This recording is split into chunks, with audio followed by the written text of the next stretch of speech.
mobile phone store in order to get a subscription for the service. When I went inside the place, I was told, you're going to have the best service, the best network, the best coverage ever. When I went back home and I tried to use my mobile, and that was surprising to me, I suffered. It was a rusty service. The service was truly very bad. Then I remembered, I said to myself, wow, I feel like I'm in Egypt. So when I came back to Egypt and I tried to get a connection again for another company, again, I suffered from the service. Although I was told at the beginning that I will have the perfect service in the world. قوتنا في وحدتنا أقوى شبكة محمول في مصر. And then when I tried to use it, I felt like there is something wrong. And I asked myself a question. Was I persuaded or was I manipulated by this company for using language? That was the main reason to push me forward to handle such a study. Now, I gave here samples for the three major companies in Egypt. I have here Vodafone, and I have قوتنا مش إننا بين رقم واحد، قوتنا في قوة كل واحد، القوة in ايديك, power in your hands. In Orange, أنت منير مبروك، دلوقتي أنت Orange. And look at this slogan, هدايا لكل الناس. Presents and gifts for all people.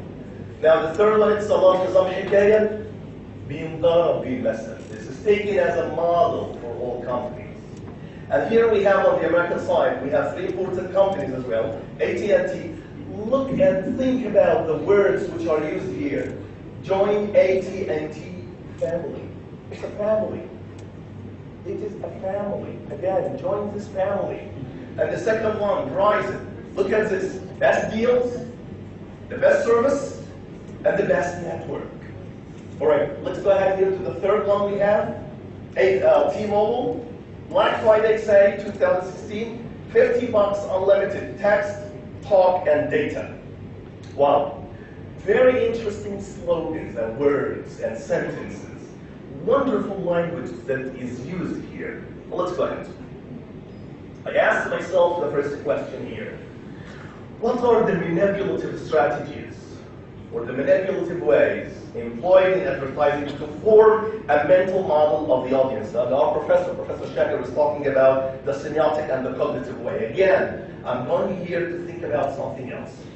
How could language be used to form, to create a cognitive and a model, a cognitive and a mental structure in our memory? Look at this. رصيدك. Look at the slogan here. الحياة بتتغير مع Orange. Life changes with Orange. All right. Second question I have, how linguistic aspects are deeply correlated with the cognitive model in manipulation. The third one, what are the specific rhetorical devices that could be used effectively in order to influence the audience? Now, if I talk about manipulation, then I need to go to someone who's very prominent. Van Dyck, or Van Dyck, or Van Dyck, as they say, Dutch language. It's a Dutch name, as far as I know. Van Dyck, 2006, defines manipulation. What is that? It is the concept of power. It is the concept of power holder concealing his intention. Let me just repeat this word again. Concealing his intention, hiding his purpose, not revealing what he wants to say. So it's concealing his intention to influence his listeners or his followers or his audience, whatever, to follow his wishes. This is Van Dyck. All right, let's go ahead to something else. Manipulation and persuasion, because I was asking myself a tricky question. Is it a manipulation or this is persuasion? Well, let's see the difference here. Here we have Paul Shelton, 2005, explains that there is no manipulation without the intention to manipulate. All right. Manipulators appeals to emotion, and let me just read that. Withhold vital information in an attempt to sway a person to a certain way of thinking. Persuasion, on the other hand, it is something else. Persuasion, you do not withhold or prevent information. This is the first one. And manipulation implies conceal again. So Van Dyck talked about concealing intentions. false tilting, talking about concealed motives, and therefore the manipulator is subtly seeking to get someone to do something. All right. The ninth approach that I try to apply in my study, the ninth classifying that into two important elements: the socio perspective, the cognitive perspective, and the discursive one. When it comes to social, I'm talking here about society, the interaction among people. The cognitive, and here I'm talking about the minds of the people, and discursive, I'm talking about text and talks. Now, this is the core point. Manipulation strategies. What are they? The first one here is vague. It's to be ambiguous. The claim is overly vague. It contains a phrase or a statement that is too broad to have a clear meaning. Let me just give one example here. الحياة بتتغير مع orange. Life changes with orange. It's too vague. What do you mean by life changes with orange? I don't understand exactly what kind of change are you telling me about. You did not give me the details. You are very vague. You are not clear. This is the first strategy in manipulation. An example I have here in orange. أربعة النت ببلاش. Let me just read that. Orange 4G لكل Orange 4G لكل الناس. And from Verizon company perspective, best deals, best devices, best network. All right. The second strategy that is used here linguistically, right? Omission, hiding or concealing important information necessary to evaluate its reasonableness or truthfulness. The American side here that we have, don't settle. Don't settle. Get America's largest 4G network. And for the اتصالات الدنيا لسه فيها أكتر. This is incomplete sentence. I don't understand what is the information I can get from such a phrase or such a clause.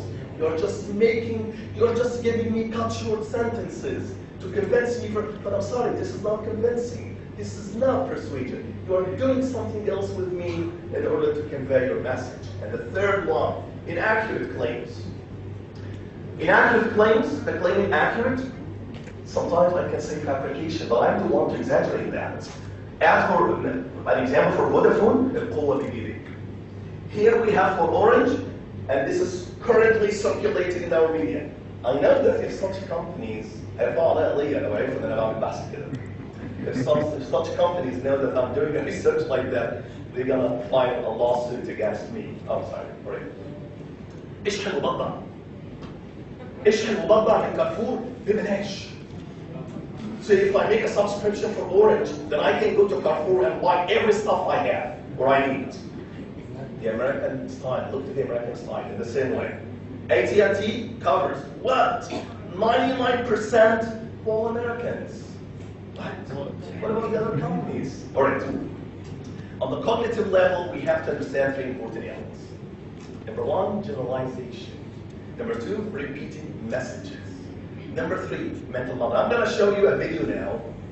Well, let's just focus on the word repeated, repetition, and cognitive side as well, and the mental models. On the linguistic level, hear what I observed. And I'm trying to do that to observe. Linguistics means it's the scientific ways of observing linguistic entities. So I'm observing something. Simple words, simple sentences, and colloquial language. The advertisers may represent information in an informal and intimate way. And therefore, we see him or her talk about a product or an idea by using simple words or sentences. All right. An example for the colloquial way. Here we have an example here in the Egyptian ads. عايز نظام فدائي كتير وإنترنت كتير نظام كلام النت الشعبي. And look to the American side. They are using again another slang way. The North Poles get nothing. N-O-T-I-N-T-H-I-N. Nothing in the U.S. Very American slang way. Nothing. All right.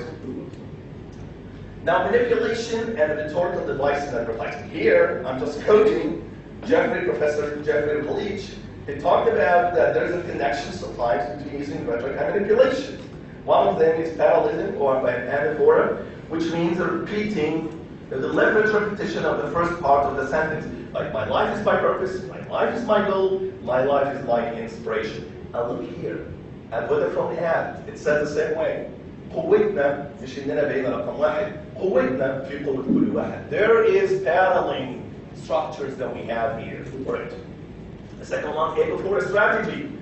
This is the repetition of the same or words at the end of successive sentences. Now let me just repeat here. ما تخليش الشروط الكتيرة توقف شغلك. مع نظام اختياري انجز في كل شغلك. So it's شغلك repeated at the end of the sentence. There's something quite a bit interesting that I would like to talk about. If I'm talking about manipulation, I'm just thinking about, now for me, not as a linguist, not as a professor, but as a language, but as a mobile phone user, how could I detect or resist manipulation? Van Dyck talked about that. Van Dyck talked about, according to Van Dyck, he explained that manipulation could be detected and resisted. One of the ways, one of the strategic ways that could be used here is to have general knowledge for the subject matter. Not only general knowledge, but also to get the details and to understand and to read and to know and to get more knowledge about your subject. This is quite important. Concluding remarks. Now, before I go on to the conclusion, I need to show you here something. It's the video. This is the time that Professor Shakir told me that I need to watch the video today. All right. All right. We're going to watch the video now. Now, it's your turn. It's your time now. I'm going to show you the video. And you think about that. Think about the video. From the Egyptian side, from the American side. It's something out of my study because my study is related to printed ads and all of that kind of stuff. This is commercial ad on TV. But it's quite interesting. That can be used for further study in the future. Let's see here something from Vodafone. We're going to watch a video now from Vodafone. The video that we have here today, it's like non-verbal language. You are using just music and symbolic and famous figures. At the end, you just say 2 or 3 or 4 words, just 4 words at the end. And I'm going to show you also the American ad on the other hand. But let's start with the first one, please. Let's go ahead.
أقوى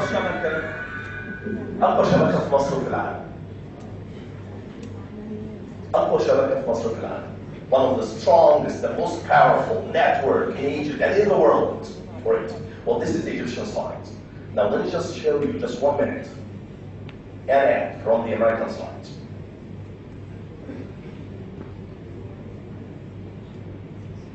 The American side could be different. Well, let's see that. I'm not going to say anything. You would detect, you would guess what I want to say.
And it's time now for the new rules. All right.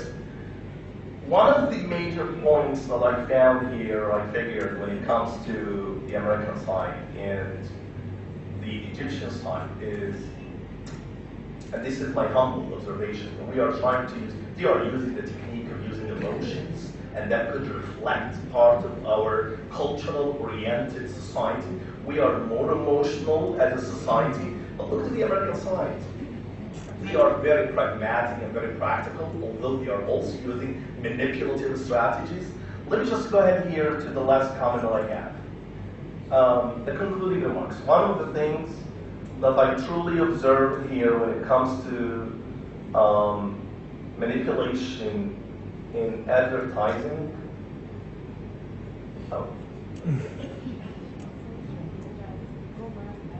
So anyway, I'm going to go here. So it's observed that manipulative strategies investigating the study, vagueness and omission are used, and ambiguous claims.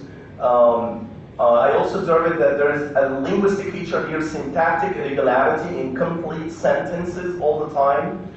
And slang is one way that is used linguistically as well. It's used both in both the American side and the Egyptian side to make the audience to be more closer, if I may say that. There is also something else on a cognitive level. This study reveals among the manipulative strategies